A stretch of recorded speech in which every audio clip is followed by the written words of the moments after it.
Happy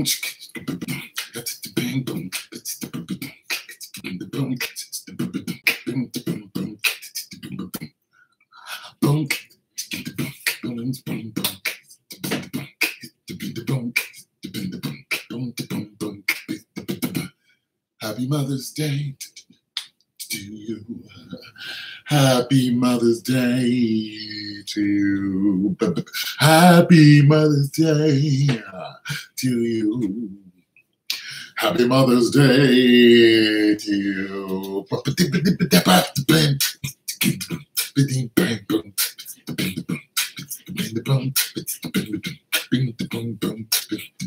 Happy Mother's Day to you.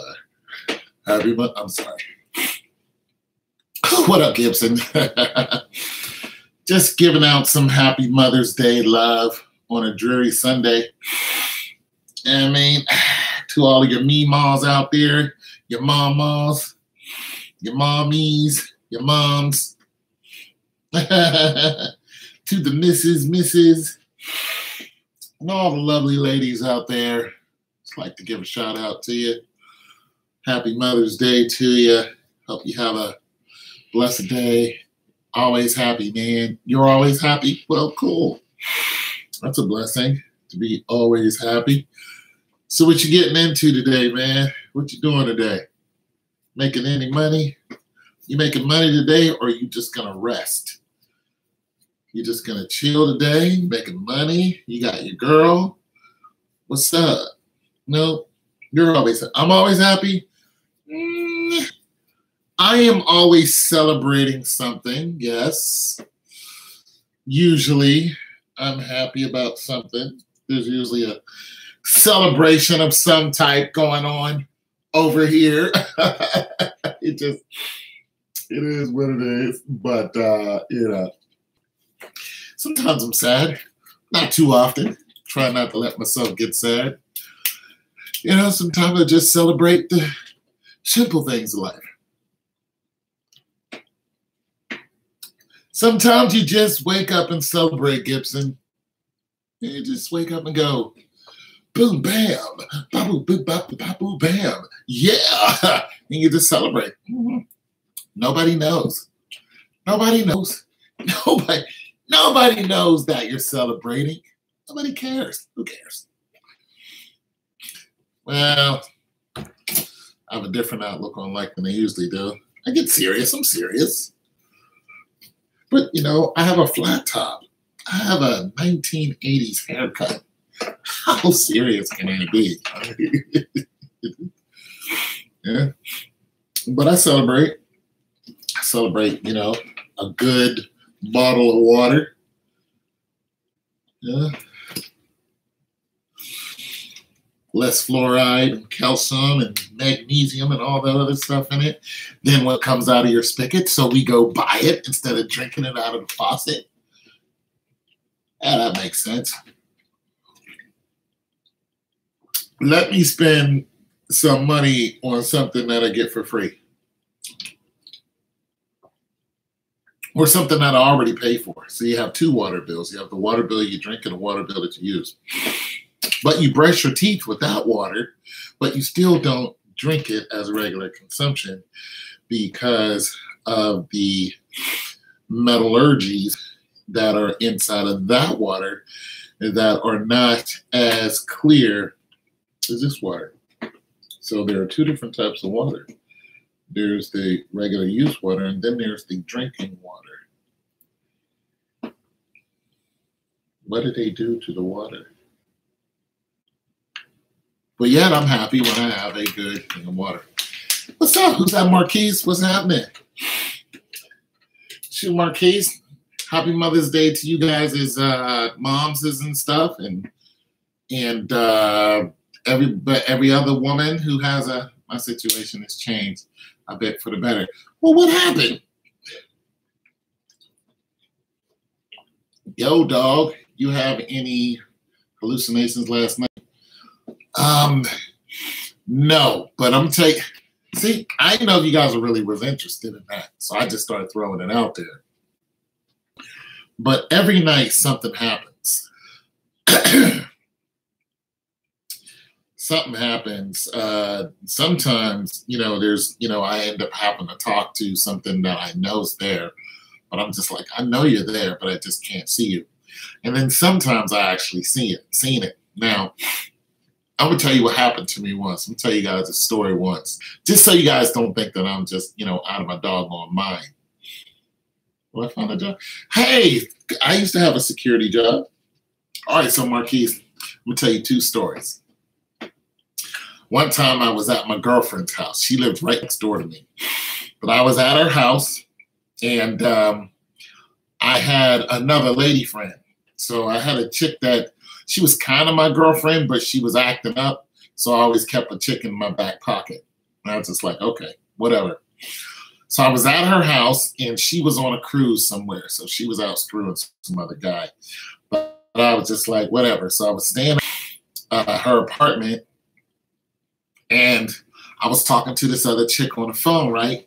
Just talking. It wasn't nothing like sexual or anything. We were just talking because I was bored. I was lonely. And so I was just chatting it up with her. Yeah, what's going on? How you doing? Regular chatting it up with old girl. And, we were just having a regular conversation. I was laying in the other chick's bed and talking to this chick, man. And then all of a sudden, like the wall, so the bed is like here and the wall's here, right? So all of a sudden, my eyes shift to where the wall is, and this creature came out of the wall. And he just stepped out of the wall just like this, and he went back in. And listen, at first, I was like, yeah, it will pay your bills, bro. That's what's up. I was like, but my skin went flush. I actually had gray skin. And I didn't say anything. I just stopped talking, and I watched it.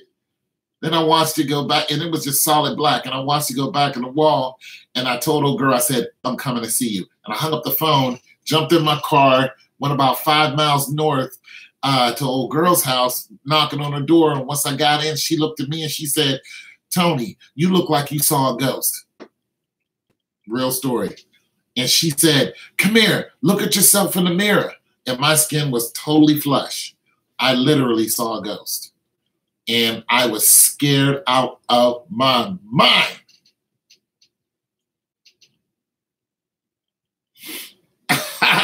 Nah, that don't help it go away, blah. That was part of the problem. I was scared out of my head, man. She was just like, what happened? And I told her what happened. And then, and that was years ago. That was over 10 years ago. And another time, this recent, like about a year ago, I was here in this apartment, and a lady was over, came to see me, just, we were sitting here in front of the computer, just, hanging out. And she called her son. Her son is like 9 or 10, talking to her little boy. Then she hung up the phone. And then when she hung up the phone, she put the phone down, and she heard his voice again. And we both heard it. And I was like, your phone is hung up? She was like, yeah, it's not even on. Like the phone was completely off. It was turned off and everything.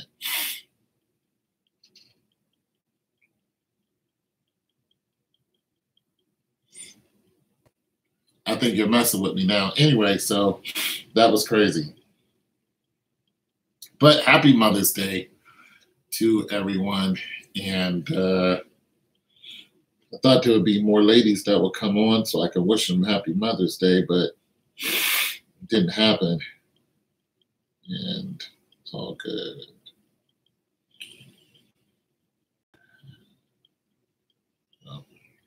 But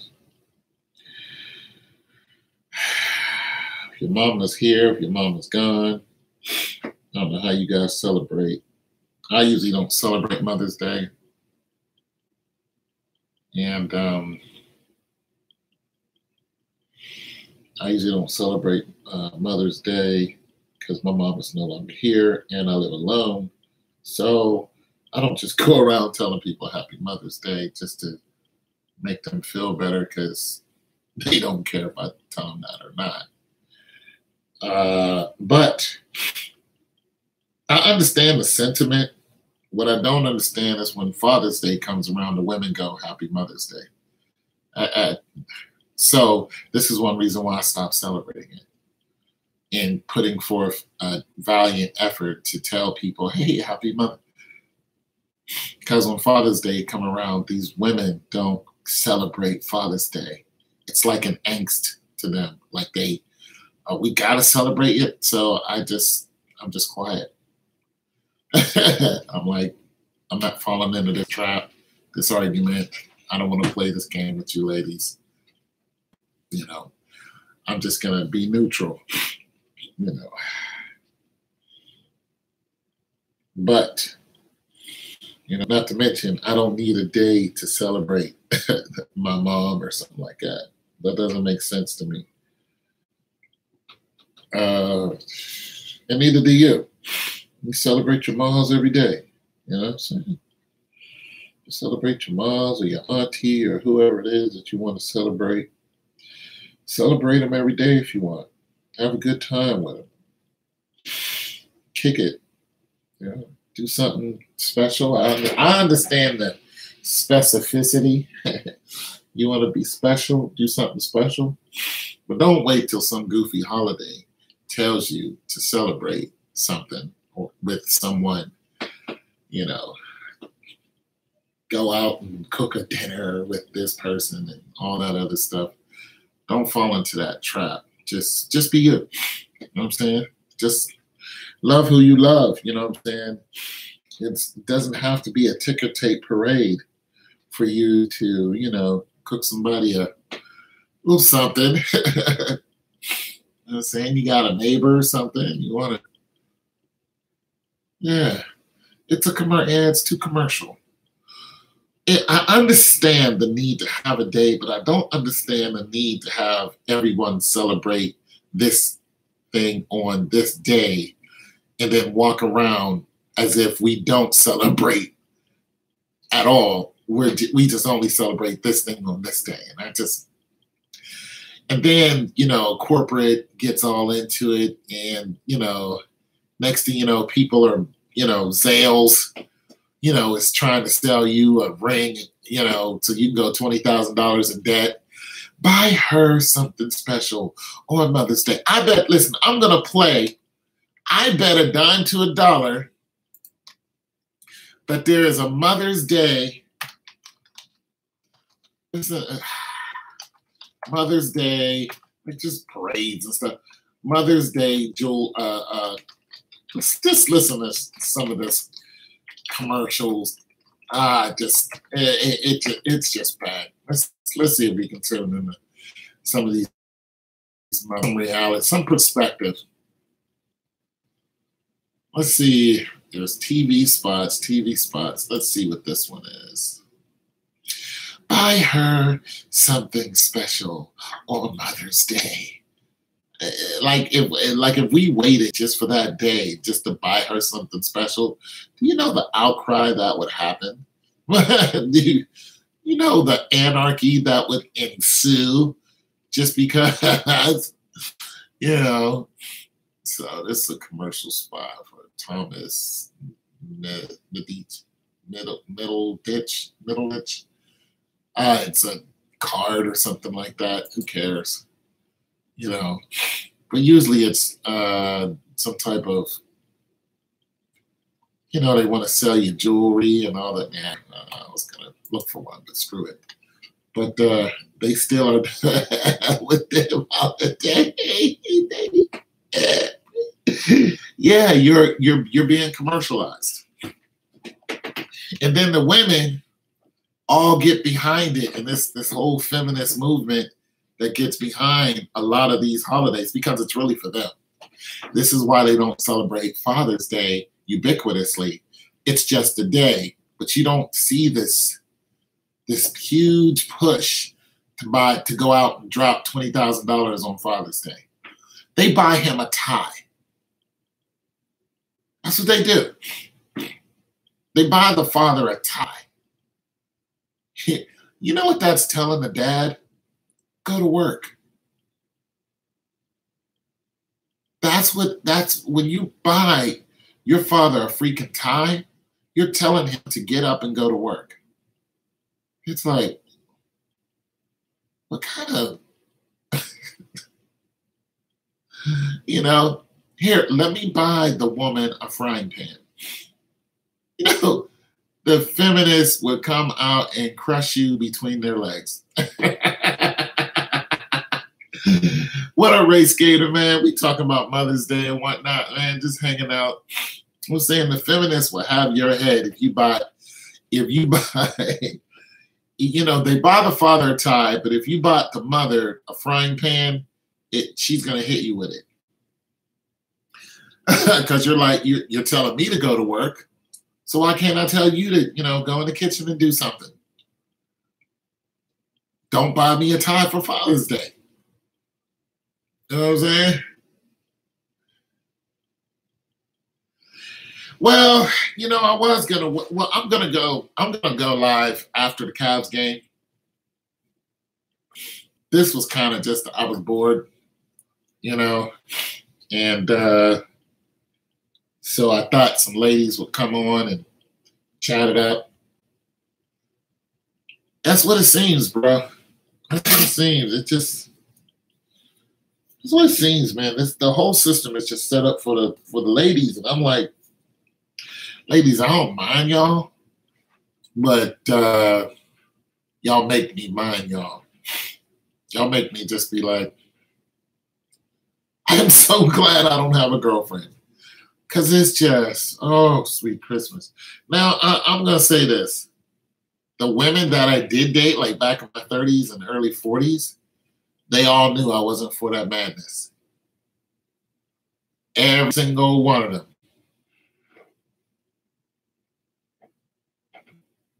Yeah. Good luck with that. They all knew I was, are you getting into it with her because of Mother's Day? Is she talking about you didn't give me something for Mother's Day? Is she giving you that? You need to tell her to get on this channel. You need to tell her to come and let us talk to her. So we can tell her to shut up. Shut up. That man goes to work, you know what I'm saying, and provides. This man is providing. Shut your head. Yeah. Okay. There's a female right there. What's going on, Erica? Happy Mother's Day. Yeah, but if your baby's mom just hits you in the head with the you need to buy me. You need to go out and buy it. Don't you do it. Don't you do that. Don't you go out and buy her a dog. You welcome, baby. Don't you go out and buy her a doggone thing if she tells you you need to. Now, if they be on something. Now, if your baby, see, some people got real cool baby mamas. Now, if your baby mama cool, go out and get her something. But you ain't really got to go out and blow a bunch of money. But if you got a real cool baby mama, it just didn't work out. You know what I'm saying? But she cool because, listen, everybody keeps making it seem like the baby mama is the enemy. It's not always like that. You might have a really, really cool baby mama. Y'all might be still slamming. But you just might have a real cool baby mama. Now, if you do, ain't nothing wrong with, you know, buying her, you know, an extra whatever it is that you guys, you know, you guys got your own regiment. Ain't nothing like calling her up and, hey, you know what? I really appreciate you. You know, here's an extra cheeseburger. I mean, like, you know what I'm saying? She might like cheeseburgers. You know what I'm saying? You'd be like, you know what, baby? I went out and got you 2 cheeseburgers today. Huh? What'd you say your boy did? Yeah. Hang out with her and your daughter or your son or, you know, however many kids you got with her. But I'm just saying, if she's cool, don't listen to social media. Don't let social media think that baby's mama is the enemy and all she want to do is run you up and down through court, because I got a baby's mama and we ain't had nothing to do with court. We never stepped foot in court. And we don't like each other at all. But we knew, see, because we planned it. We actually talked to each other and were just like, hey, you want to have a kid? She was like, yeah. She's like, yeah, you know, you do your thing. You know, you keep putting it down like that, you know, it's going to happen. I was like, all right. So we have one. Our kid's grown. You know what I'm saying? So I'm just saying, we disagreed on a lot of stuff, but we never agreed to go through these messed up court systems. Even when we really went at it. Thumbs up. This guys. Yeah, listen, Erica, I speaks the truth, man. I don't play no games with nobody. I don't sit here and sugarcoat nothing. You know, just because you're a woman that you should get a pass on stupidity, and just because you're a guy, you should just be lazy and just stupid and get a, nah, we don't do that over here. You know, get your act together. You know what I'm saying? Or don't date no one.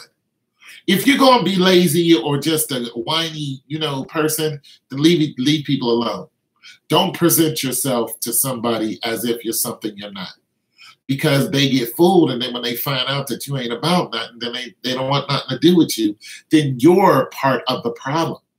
So you're either, how many kids? I only have one. So you're only going to be part of the, how many kids you got? You're either going to be part of the problem or the problem, part of the solution. Don't let this social media crap and this feminist movement lure you into just being a piece of crap of a person. Because you know what? You got to live with you. You got to look yourself in the mirror and go, damn, I just ain't no good. You got 3, big up. You know, you got to live with you. Like, I ain't no good, and if you keep just being no good, nobody wants to be around you. Even when your kid get grown, the kid ain't gonna want to be around you. Oh, you just ain't no good. You a piece of crap of a person. So, you know, but if your baby mama is that deal, especially if she's still fine, you have no kids but 2 guy kids, you know what? Then you got kids. If them kids come over and you feed them every now and then, and you protect them, you put them to sleep, you wake them up, you discipline them properly, then you got kids. You know what I'm saying? You can put whatever title in front of it you want. You know what I'm saying? If the neighborhood kids come over to your crib all the time on your porch because, you know, you let them play with video games or let them, you know, you always have some type of something for them to do, you got kids. You know what I'm saying? They look forward to seeing you. They know it's a safe place to be. You know, they can act a fool all the time over at your place because they can't do it in front of their mother. Guess what? You got yourself some kids. And it is what it is. You know? So, you know, you're a person who's protecting instead of a person who's harming. You're part of the village. It is what it is. It is what it is. You're a part of the village. It takes a whole village to raise these little knuckleheads. Because the mom ain't always going to see the little girl running up in the bushes with 3 other boys. But you'll see it. And you go up in the bushes and grab her little ass up out of there. Get up out of here. You go, come on out of here. You know what I'm saying? Acting a fool. It is what it is. You know, you go next door and be like, listen, your daughter's in the bushes with 3 boys, and I don't think that's what you want right now. She's like 12. So, you know, hormones is kicking in. You might want to go over there and get her up out of there and have a talk with her because she's going to find her way back to the bushes. Let's just be real. It is what it is. She's 12. It's kicking in. Get some control over it before you have before you're a grandmother too soon. Do your thing. You got kids. You know what I'm saying? These little boys out here fighting each other over a big wheel. Sometimes the parents just don't see everything. You know what I'm saying? Yeah, say what's up to Erica. Sometimes the parent don't see everything. Sometimes the parent don't want to see everything. Sometimes the parent is just tired. He be like, man, I'm tired. You know what I'm saying? Like, oh, man, I'm tired of you a little bad. So go out here and, you know what I'm saying? Go outside. Remember outside? You remember when your parents told you couldn't go outside? That was a bad thing. Your parents like, you can't go outside today. You threw a fit. Nowadays, you can't get these kids outside. I got a neighbor. This kid is the most bottomless kid I've ever met in my life. This little girl, she's 10. She She'll come and knock on my door. I had to go to her parents' house and say, hey, tell your little girl stop knocking on my door. She'll play with anybody. I'm like, tell her, look, I'm an adult. Don't come and knock on my door unless there's a fire. Okay? Other than that, don't knock on my door, you know. And they had to tell her to stop because she's one of these kids is super hyper, always in your face. Get out of my face, you little brat. You know what I'm saying? But what happened was there used to be a bunch of kids here and they all left. They all moved away. So she was lonely. So she started just talking to anybody. And I felt bad for her too. And now some new kids moved in. So now she has some people to play with. But that's one kid you'll never have to tell to go outside. And one reason why is she doesn't have a bunch of electronics in the house. You know. So that kid is a replica of what we used to be like when we were young. We got out. I mean, she's always muddy. I'm like, your knees are always. She's like, I play in the dirt, and I'm like, you know what? Big ups to you playing in the dirt, because you just don't get that anymore. You know, so she'd be out there in the rain, in the dirt. Can't wait to. Nah. I don't think she's on that. But what's real crazy is her mom had her when she was 13. I was like, whoa. But the boyfriend was 13. See what I mean? That's what I'm saying. If your little kid just running off in the bushes, you know, they the same age. There's no crime in it. But you might not want that to happen. Yeah, it happens all the time. You know what I'm saying? You know, she 12. She, you know, hormones kick in. She was somebody's bushes. You know, with another 12-year-old. It is what it is, Mom. So, but, you know, her daughter just likes, she's just lonely, so she likes a lot of people to play with. So I'm always trying to get her to get off my porch, but every time I come sit down on the porch, she'll run over, you know, and I'm like, go talk to the neighbor, like, because she's irritating, but I really do get it. You know what I'm saying? So the shame is there's not a lot of kids like that. They want to stay in. You know what I'm saying? They just want to stay in. And you got this kid who wants to, you know, I'm like, yeah, I'm like, Marquise, I'm like, go play. Even when some of the kids are out there sometimes, as soon as she sees me, she'll just run over and you can hear her voice on one of my lives, but I can't put her face on there. I don't really play around with that too much. But you can hear her voice. She's on one of my live, and I was explaining this to her. And I was like, you know what your problem, because she gets mad when people don't want to play with her. And I said, you know, your problem is a lot of your friends left. They really did. She had a little boyfriend and everything. They just all cleared out within less than a year. Like a mass exodus. And this because of the apartment complex raised the rent $100. So you had a whole flood of people that just left. And then one of her friends got deported to Africa. So it just left a big hole of nothing. And I felt bad for her. This is why I talk to her every now and then, but she's still a kid. So a lot of times I just don't want to talk to her. I just want to sit on my porch and just be quiet, you know, or go on my live or something like that. But and then the more you feed into it, the more she'll keep bothering you. So, you know, I don't know. When she talks to me, it's usually about something she saw on YouTube with some goofy show she's asking me about. Sometimes she wants me to play music on my phone while she rides her bike, and you know, she'll ask me for my water or an apple or something. And I'm like, no, you got parents. I'm not going to feed you. You live right there. Go ask your parents. Get out of here. But like I said, I get it because she's trying to find someone to talk to. She's just lonely. She's a single, you know, she's the only kid. She's just really trying to find somebody to talk to. And I completely understand that energy is the point because it's polar to what you usually see. Kids want to stay inside. But nonetheless, since she's in the neighborhood, you know, I feel like it's part of everyone's. It's not your responsibility to talk to her, but to be nice to her. You know, hey, how you doing, you little brat? Don't throw mud at me again, or I'm gonna, put this comb upside your noggin. That type of thing. But nonetheless, it is what it is. So, Erica, you got kids. You got God kids. How often do you see your God kids, Erica? God kids. How often do you see them? You know the good thing about God kids, you can give them back.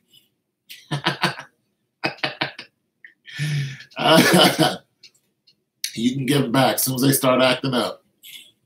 No, I ain't going to do it. Well, guess what time it is? It's time for you to take your black ass home. You won the Take Your Black Ass Home prize. Everybody in the car. Take them right back to where they belong. Here's your kids. What do we got next, Bob? Well, they just want an ass whooping with a 32-inch long belt. And here's your ass whooping. You just won yourself no lunch. How's about that, you little brat? Called her mother up and be like, hey, come get your kids. Come get your kids. Come get your little 10-year-old, over here acting a fool. Well, child abuse is one thing, but giving your kid a spanking is a whole nother thing. Because I'm sorry, I'm a firm believer in giving your kid a spanking. Now, child abuse is just beating your kid down. Your 5-year-old, spilled the milk and now you just flip out. Like, no, I wouldn't even believe in whooping your kid for that. I'd be like, okay, clean it up. There's a mop in the closet, get busy. Like, clean it up, get yourself some more, and be careful the next time. End of story. And that's it. But, there are some kids who want to act up a little bit, and they need to know who the authority in the house is, which is usually the mother.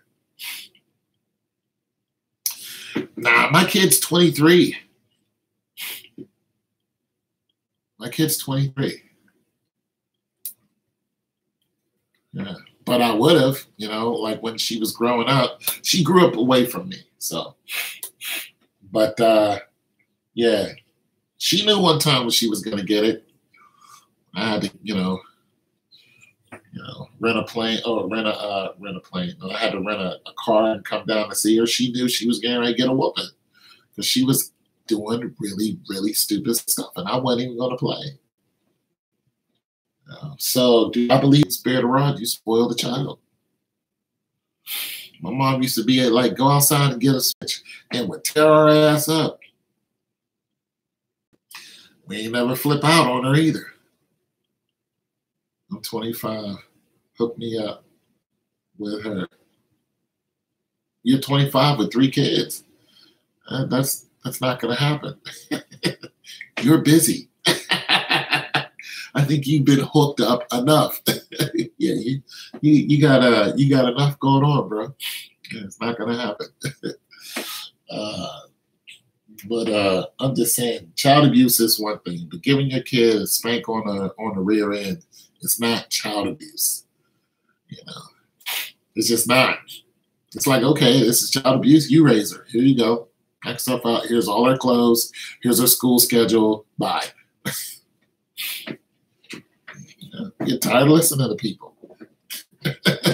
Tired of hearing you cry about child abuse. Not child abuse. Now this kid is raising up on me like she, pays the bills. Don't work a day in their life. You pay the bills around here? Last time I checked, you're eating my food. You know what I'm saying? I went out and, no, you don't. Shut up. Shut up, sit there and watch a show, or, turn the TV off and just tell them to go outside. Turn the whole TV off. Just like, cheat off. I don't care.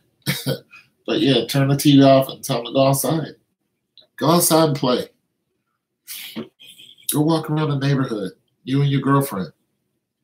Make sure there's 2 or 3 of you and circle the block. Have a good time. Go talk about school or what you're going to do this summer. Just be a kid for once. Can you do that? Can we take her phone away from her? She doesn't have a phone anyway. Get all them electronics out of their hands and tell them just go outside, be kids. Here's the bike. There you go. Here's the bike. Knock yourself out. Go ride this around the neighborhood. And we all make mistakes. But happy Mother's Day to those of you, you know.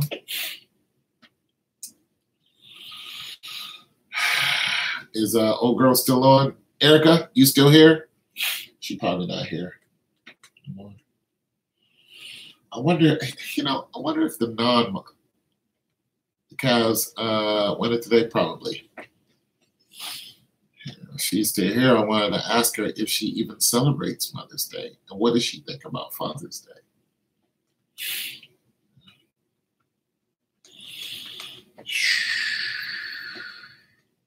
25, 3 kids. They must all be young. Kids must be like 4, 5, and like another 4-year-old. You got 2 4-year-olds and a 5-year-old. You know what I'm saying? I'm gonna head to the bar with my homies and watch it. There it is. I'm not gonna watch it at all because I have no interest in it.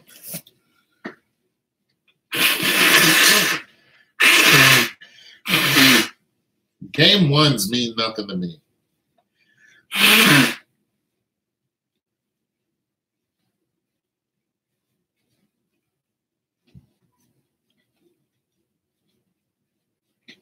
Game ones don't mean anything to me.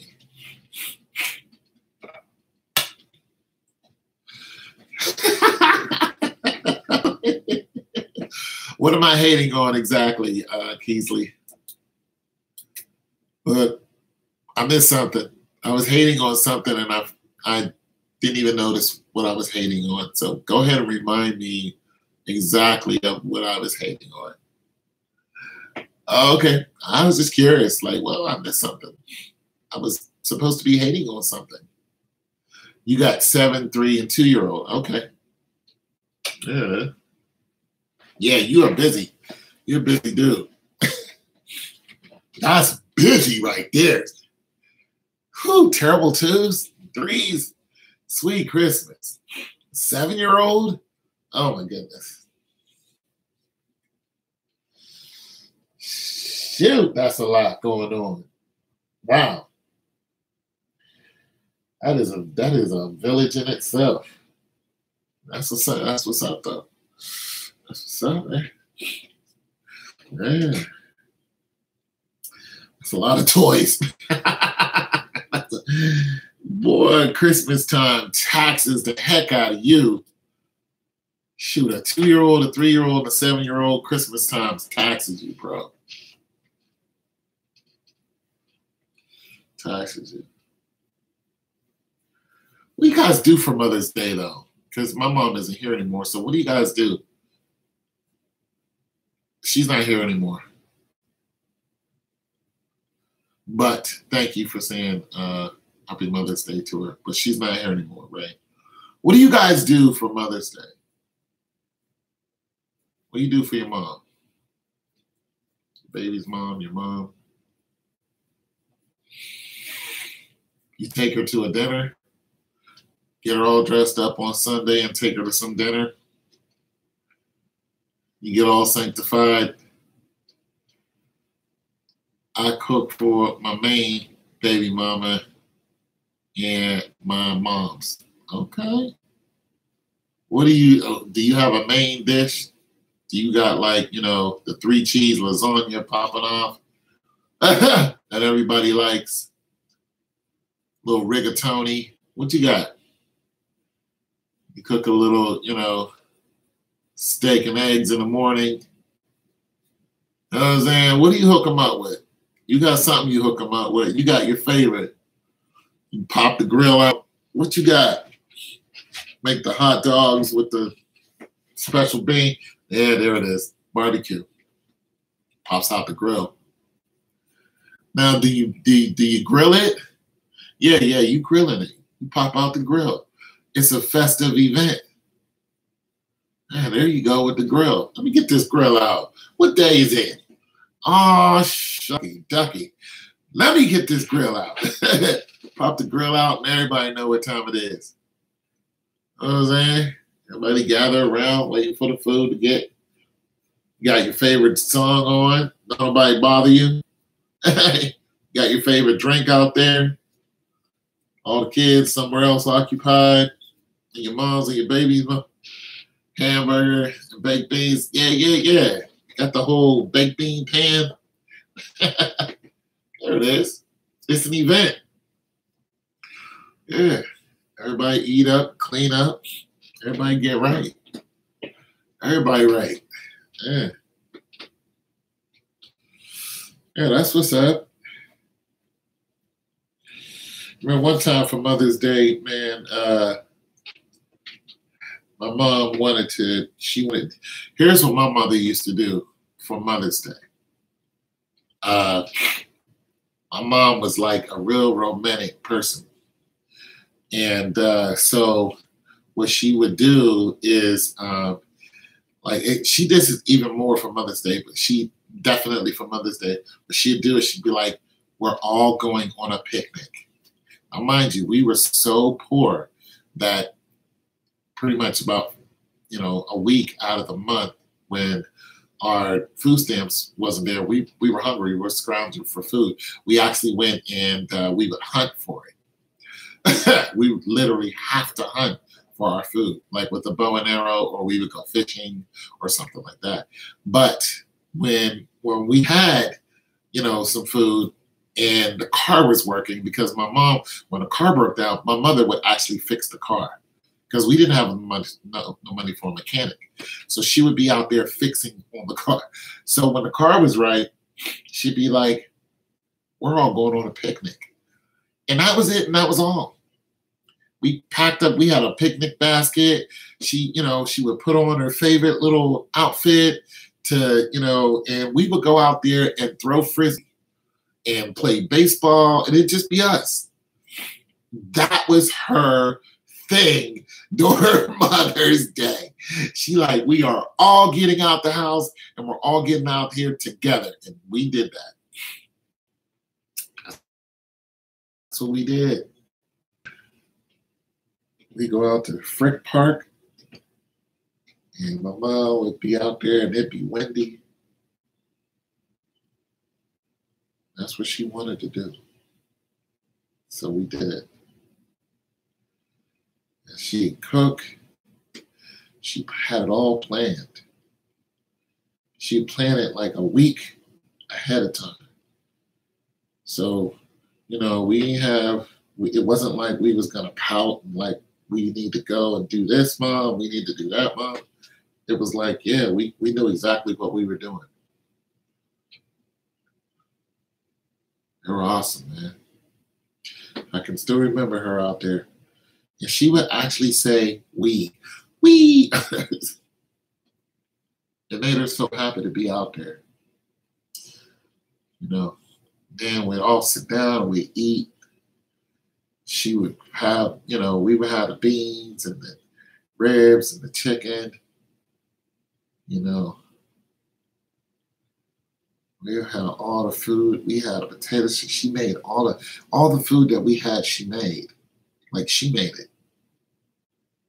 Yeah, she'd make it all, and just sometimes I'd go in the kitchen and help her. And she would make because she would instead of when you buy greens, my mom would she would buy the greens that you had to take the greens and clean them. So she showed me how to clean the greens. It took a long time to do it too. So she would fill up the sink, the kitchen sink, fill up the sink with water, and she would take the greens, come in this big old bag, and she would take them, put them in the water, and she would soak them, and like wash all the dirt and stuff off of them, because they were greens that literally just came out of the ground or something like that, and they would sell them to you like that, and that's the way you wanted them. It might have bugs on them and stuff like that. You wanted it like that because there was it was anything else that was on them, you put on them. So you clean them off, and they were just very natural, man. And she would clean them off, and she'd be in there, and she showed me how to do it. And then she put them in a pan, and and all this other stuff, and how she cooked them. And I watched her do all that. And I would get in there with her and be like, okay, show me how you do this. You know what I'm saying? But yeah.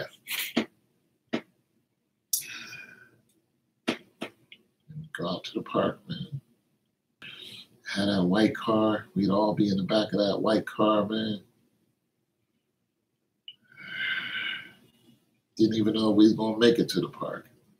Sometimes we get on a bus. But most of the time, she'd had a car running.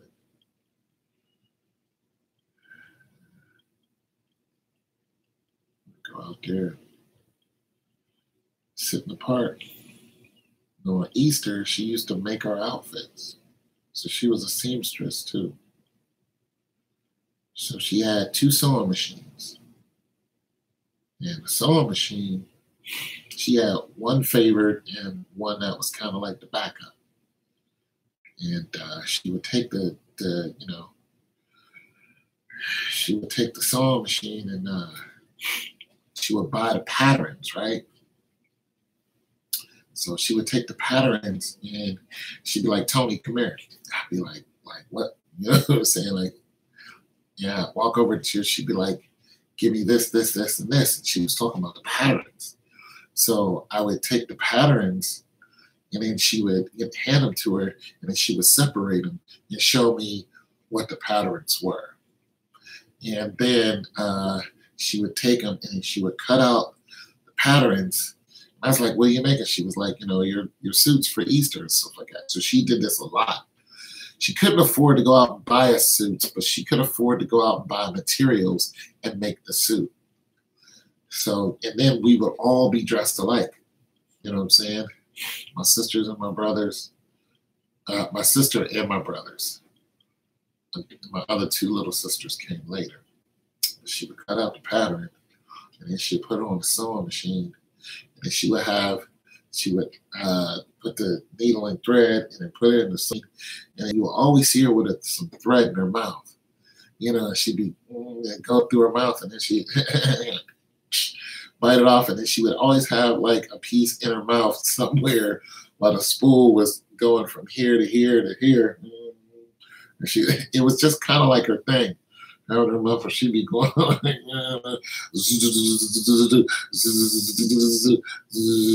she'd whip those suits up in no time.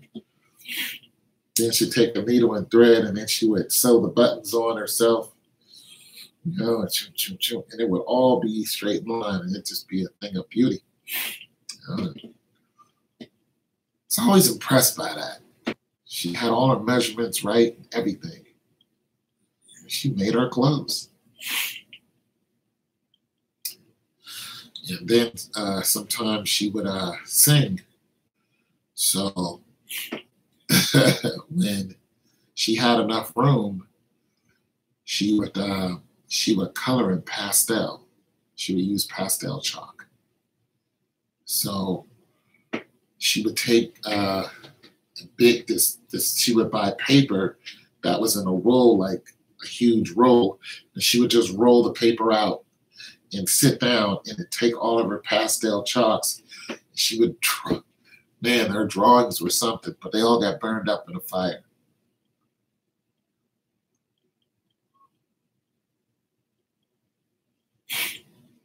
She would draw cats using pastel chalk. She really loved drawing panthers and tigers. It was amazing to see. I still can't understand how she did it. And then when she got, and then sometimes she would sometimes after she got done cooking for everybody, she wanted some of her time where, we were all running in and out of the house pretty much. She would put these huge puzzles together, and they would be of cats.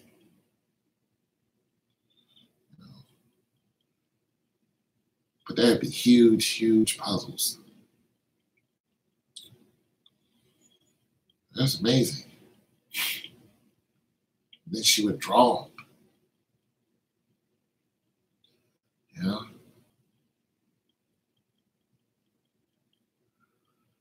She'd draw these huge.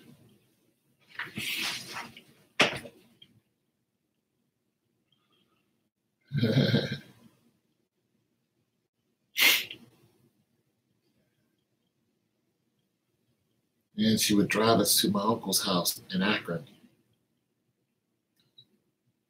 We were little. Uncle James. Whenever she had a real problem, a real crisis,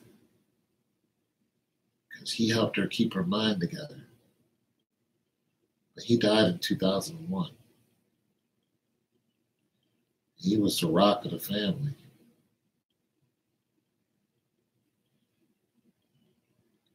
She loved him dearly. He was the one person who was always happy to see us. He didn't care about nothing that anybody did. He was always, it was amazing, the joy he got from seeing my mother. And he always wanted to take care of her. She was special to him because he knew she was a troubled soul. He knew that. He was a preacher. He knew she had some issues. So he would, he was like a balance that she had. Because people are going to do what they want to do, but there's always somebody somewhere who's kind of like an advisor. They want to help you because they see that you're doing something that isn't healthy for you, spiritually, physically, financially. So he was like, the solid rock, and he loved. So whenever he get a chance, whenever she get a chance, she would say, "Come on, we're get in the car. We're all going to Akron." They're like, "What's an Akron?" We'd be like, "We're going to see your uncle." We would just pull up to the house late at night or early in the morning. He knew we were coming. And you didn't hear not one complaint out of him. All you saw was open arms. He was so happy to see us every time. It was like it was like whenever we left, he was always waiting for us to come back. He just loved us.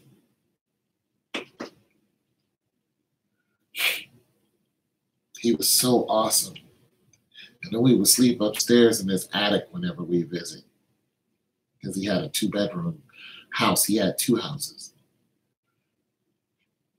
We'd go upstairs and there'd be a bunch of baby dolls and stuff up there from his other nieces and stuff. And, and a bunch of other wood, stuff in the attic. And I used to stare at the dolls because I thought they were looking at me. And I'd be awake all night as a kid. When we got up, man, it was like a celebration the whole time we were there.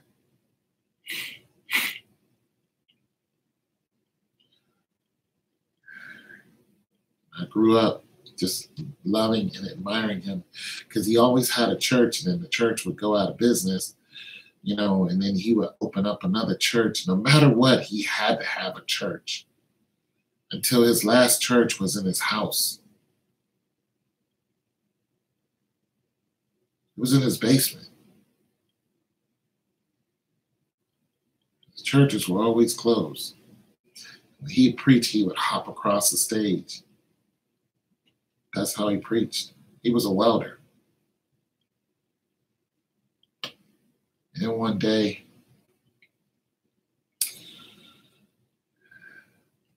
I grew up. My mom had passed away. I joined the service.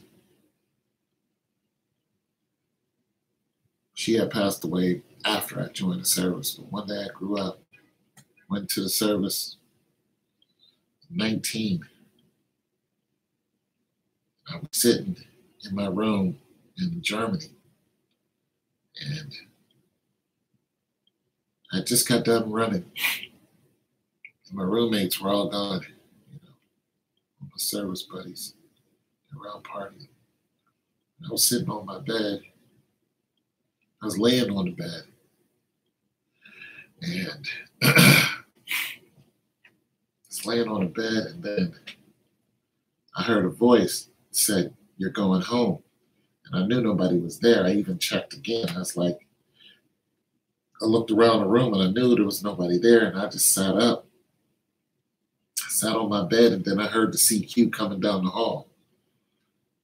And he knocked on my door, and I answered it.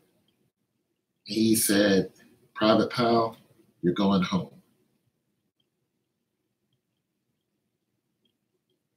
And I said, "What happened?" He said, "Your uncle died."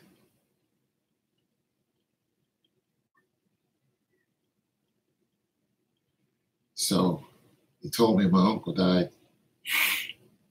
I had to brace myself because, I was in another country. So I went home and found my mom, hung out with her and talked to her because I knew that the hardest part was going to be bracing her for the impact of the reality when we get to the funeral. So when we get to the funeral, my dad was there. My dad and my mom hardly spoke. A lot of family members were there I hardly ever spoke to. Then the surprise really came because there was more than one person who was dead. There was another man who I never saw before, and he was there. And then I found out that he was also my uncle. And then they told me there was a third person, but he was barely hanging on to life. And shortly after that, he died too. And they were all in the car together. And the uncle that I knew is the one that was driving. He had an epileptic seizure or something. And he crashed the car, and all three of them died.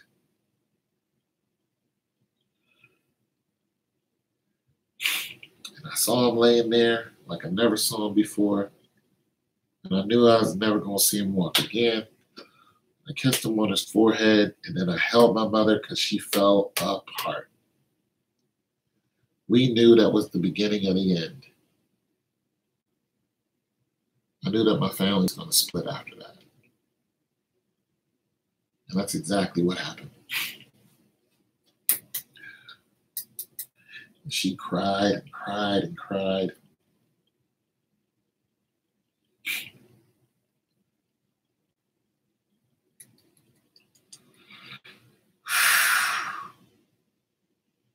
I went and praised the Lord. I was sad he was gone, but I was happy. I wasn't happy, I was joyful. And I was joyful because I knew that if heaven was real, then that man went to heaven. Because that's all he did was serve God. He loved God. That's why he loved us so much. Because, when he was younger, he wasn't a good man. He wasn't a good man at all before I was even born. He wasn't a good man that one bit. When he knew God, all that changed. Got married, was a regular working man, had some kids. Just a regular dude, man. Then he was like, he just built a church, and he kept building churches, or kept, opening churches until he left. That's why he loved us so much, because he loved God. And there was nothing that we could do to piss him off. It was amazing. And he had a gold tooth. He always smelled like aftershave. He always had that gold tooth and he always smiled.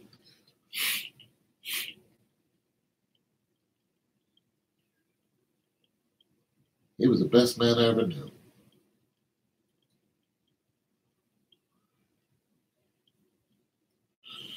I worshiped God so much in the bathroom that the whole church was outside of the bathroom and they sent my father in after me.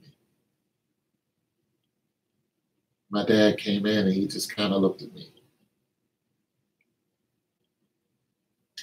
And I walked out and the whole church was there looking at me. I just walked outside because that man meant a lot to me because he meant a lot to my mom.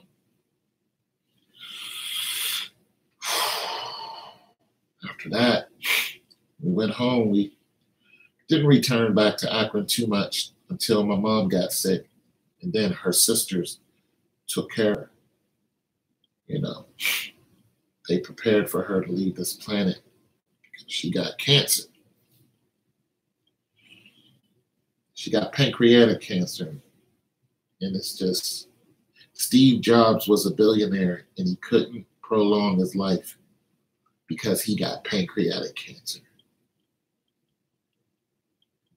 He was out of here. Patrick Swayze, same thing. And my mom got it.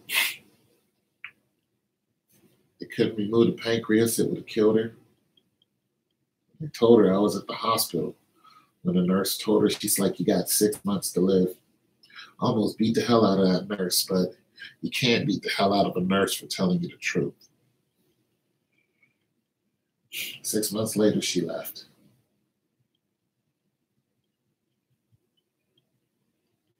And I remember when she was going through therapy, because we were trying to get her to hang on, right? When she was going through therapy, I was like calling her because I didn't live in the same state. You know, I was like 26 or 27. Or call her and ask her how she was doing. And I would go back and forth, you know, from Ohio to Pittsburgh to see her. And one day she told me, she said, because it burns. And that's when I knew she was out of here.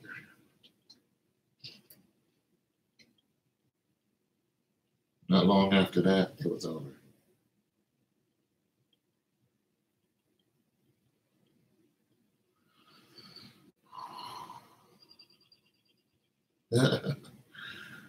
When I was 14 years old, my mom, you know, we lived in a terrible ghetto that I begged her not to move to, but we didn't have a choice. But we moved into this crazy hood where we ended up getting beat up just for initiation. And I hated that place. But for my 14th birthday, my birthday's on, you know, she asked me about my birthday. She asked me what did I want, like she asked all my other siblings.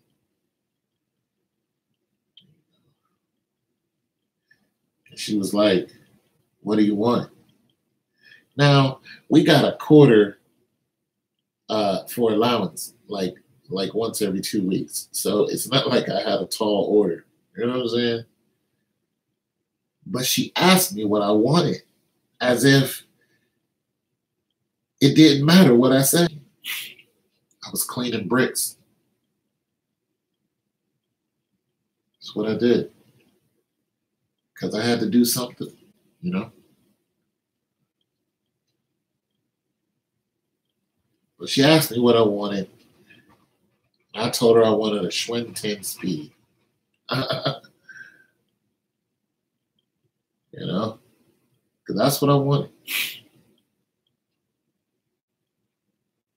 And I knew that that was a tall order and it was not even possible to get a shiny Schwinn 10-speed.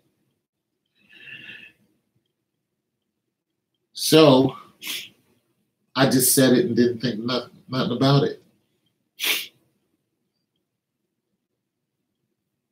Then a month later, on my birthday, she cooked me my favorite food, which was candy yams. Oh my goodness, she cooked some candy yams. Rolls, candy yams, turkey, because my birthday is around the holidays, turkey. But she made the candy yams especially for me. She said, you can eat all that you want. And my brothers and sisters, they didn't really flip out about it because it was my birthday. Like, nobody really flipped out about it, you know, because it wasn't like I was going to eat it all and not share it. But she wanted to make sure that I remembered it. That was the whole point. I want you to remember every time you have a birthday. So she cooked. And she was cooking for the family, of course. But she cooked my favorite food, my favorite dinner. And I mean, every birthday, she cooked my favorite dinner. What you want for dinner? And I always ask for the same thing. Always. And I would help her cook it. I smell that food and I would just watch her humming and singing while she was cooking it. She did it just to make me happy. We lived in the heart of a roach-infested ghetto where rats were as big as cats. She did it to make me happy, and it did. And then she threw a birthday party for me. And birthday parties in the hood is a big, big, big deal. Because all your hood friends, you know, come over and everybody can eat, you know. It galvanized and it initiated you into a foreign place that you have no choice but to grow up into. Even though some of them ain't gonna like you right now, some of them might like you later. But for that day, you had friends. Regardless if the elevator broke down, regardless if somebody's food stamps ran out, for that day, everything was okay. She made it happen. She might have had to borrow an egg or two just to make bread, but she got what she needed. She would borrow eggs and milk and sugar and stuff like that from other people, and then on the 1st or the 15th, people would come and borrow eggs, milk, and sugar from us. It was a big deal, especially bread too. Nichols bread. On that day, I had a birthday party. All my little hood friends came over.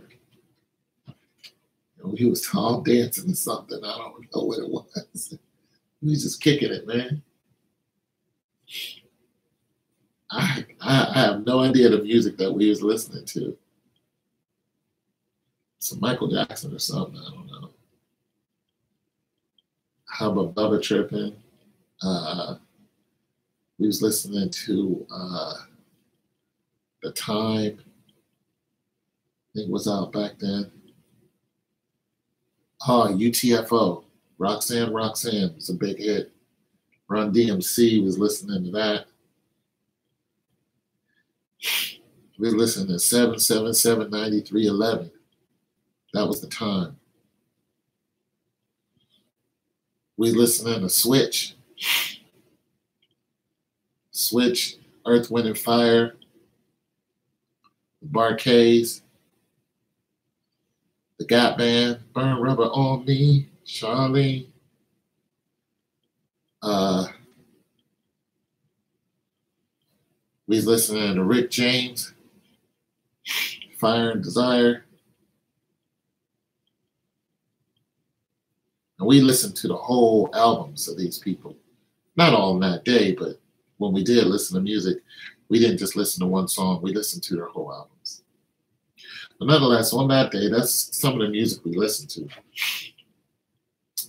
And, you know, my mom let me kick it with my friends in the living room. It was just the most magical day I can ever remember, man.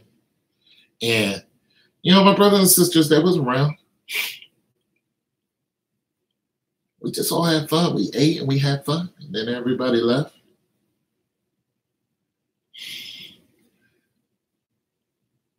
But before everybody left, my mom,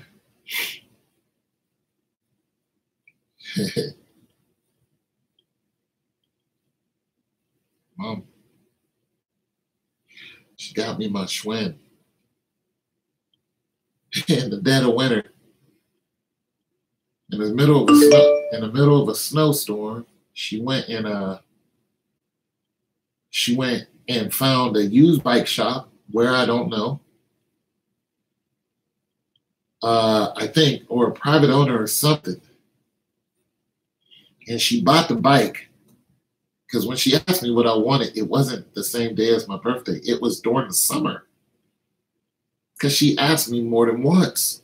My birthday's in the winter. That's why I didn't think nothing of it. It's like, yeah, I want to Schwinn. She kind of knew I was going to say that because riding bikes was a big deal, but everybody had Huffies. My little brother had a Huffy. I didn't like Huffies because I didn't like the brake system in it because I've seen too many people fall over the front, and I'd done the same thing. I like the Schwinns because they eat up more ground with every pedal, and my legs were long, so it just made good sense for me to have a bigger bike. But I didn't think nothing of it. And then she showed me my bike, and I lost my doggone mind. I was so ridiculously happy. I was the irritating little kid that I talk about around here, just always acting a fool. I acted up. I was like, oh my God. I was the happiest kid in the whole entire world. And there was not one thing you can tell me to make me upset. And it was a used Schwinn. And what she did was she begged the bus driver to bring it home on the bus. And the bus driver told her, yeah, it's for my son. Can I please have the bike on the bus so I can get it to him? And we lived on a street where there's only one bus that came down the street. And it came like once in an hour. She showed up with it and I flipped. And I rode that doggone thing until it fell apart. And I'll never forgot it. It's a blue Schwinn, and it had Schwinn written right on it.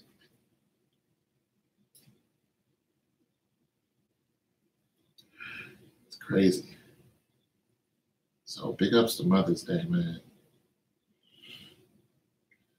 I was blessed with an incredible mom.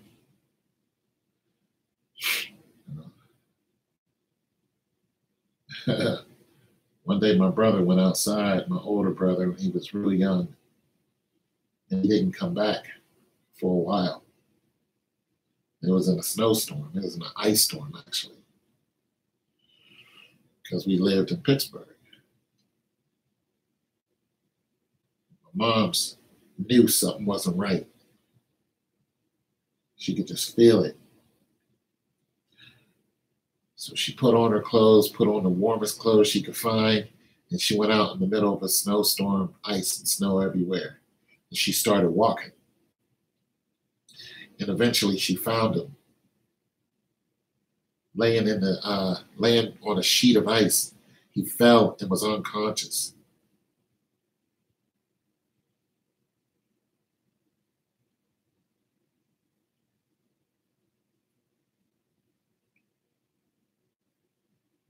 He was there so long that his fingers were frostbitten, and they were never the same.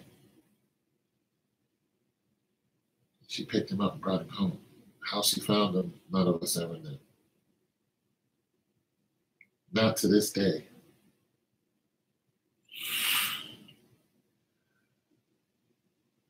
I can't even figure out how she found him. I mean, you're practically snowblind out there.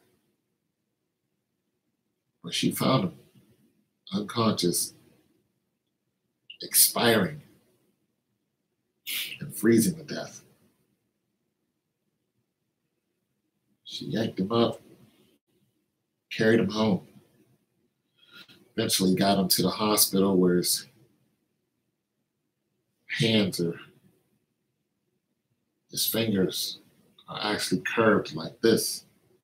They can't straighten up because they were starting to.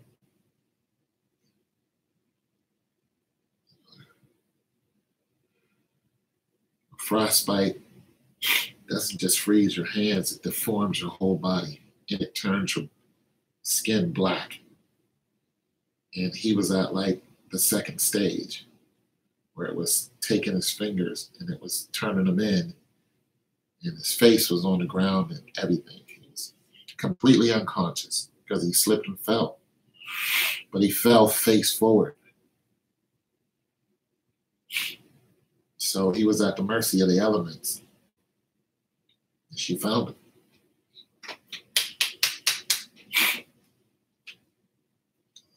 It was interesting. Well, she did it. You know, people remember stuff about their moms, living and or dead. And everybody has an amazing story that their mom has done.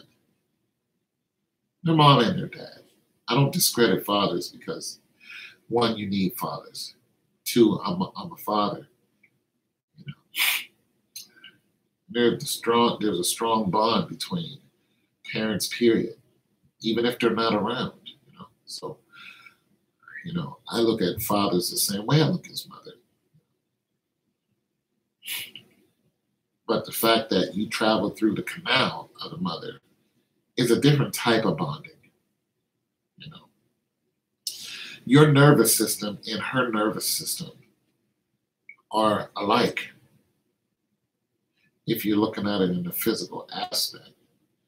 You're encased in water and you're being fed, and your oxygen comes through the belly button, the cord that's attached. What she eats, you eat. She breathes, you breathe. Her physical prowess is a part of yours. Some of the things that she can do when she was younger, you can do when you were at the same age. But the spiritual connection, it's hard to explain that.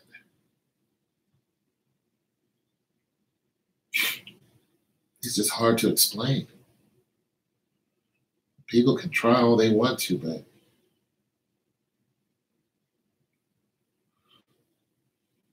you know, there's on record mothers just doing incredible feats of superhuman things that, you know, it doesn't matter what nationality they are, it's simply unexplainable.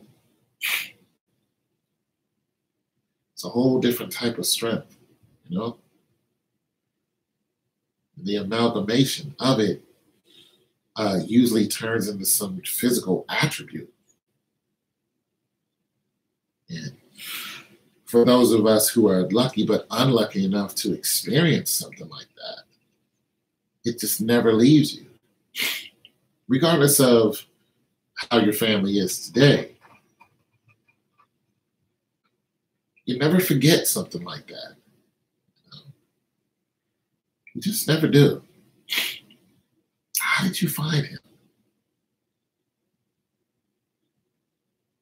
I remember that day.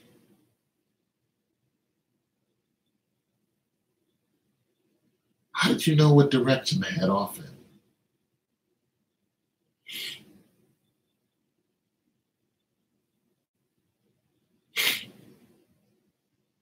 He could have been anywhere. Anywhere.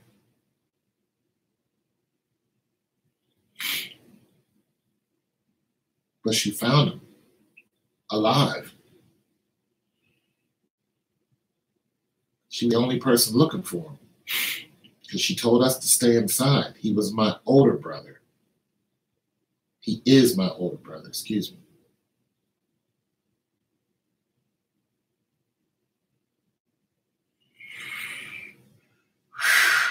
But she did. She found me. You know, my older brother wanted to learn how to cook so bad. He set the house on fire 4 times. Let me rephrase that. He set 4 different houses on fire.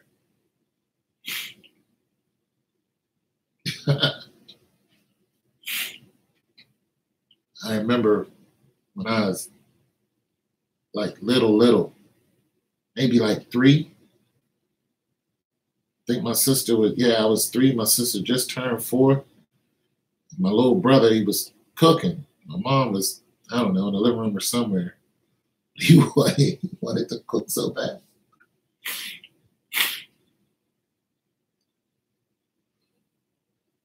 Well, he tried to cook. And you know, he had some type of, I don't know if it was a grease fire. I don't know what it was.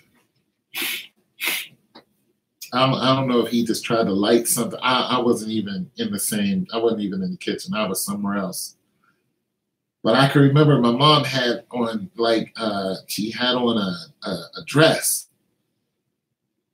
And all I remember is my body being lifted up in the air and me seeing my sister, her body being lifted up in the air by 2 strong arms and us heading towards a door at a great speed.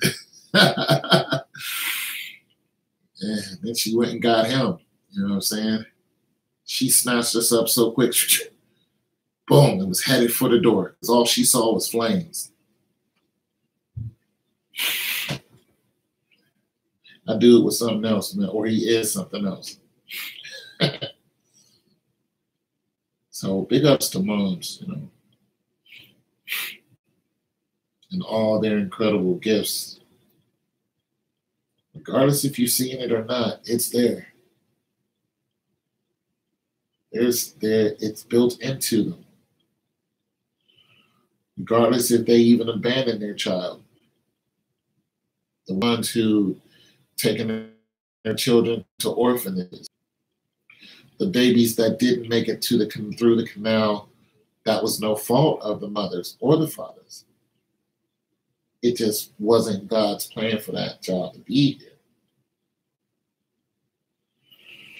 And for the ones who've seen their children grow up.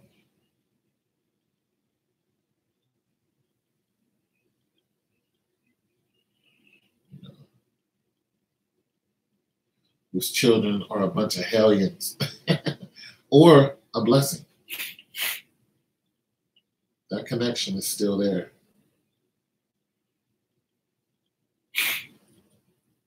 And it's unexplainable. It's untangible. It's not like you can manufacture whatever it is that the mother has.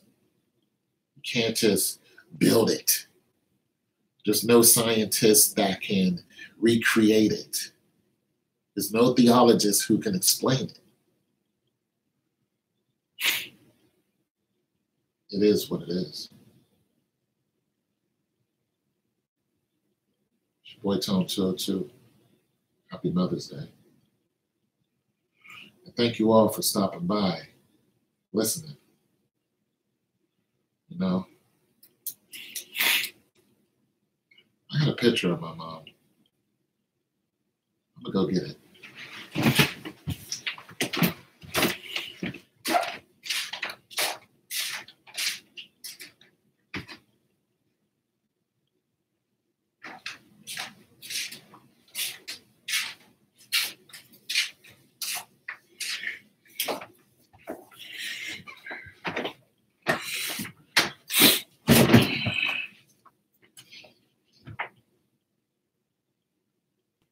That's my mom.